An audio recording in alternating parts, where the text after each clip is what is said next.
کہ یہ بچے جو کھیل رہے ہیں گراؤنڈ میں تو یہ کدھر جائیں گے؟ تو سی او بلدیہ صاحب نے بتایا کہ یہ بچوں کو نا دریا پہ لے جائیں.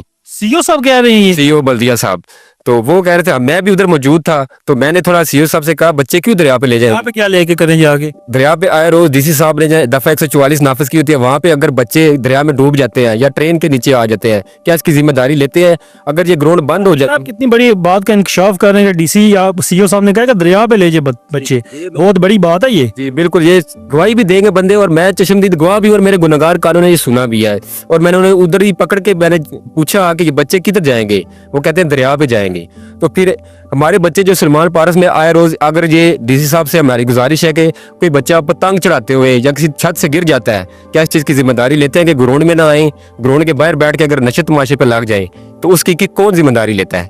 یہی کائنڈلی ہماری ریکویسٹ ہے اعلیٰ حکام سے, مریم نواز صاحبہ سے جو ہمارے عہدیداران ہیں اعلیٰ, ان سے گزارش ہے کہ گراؤنڈ کو جو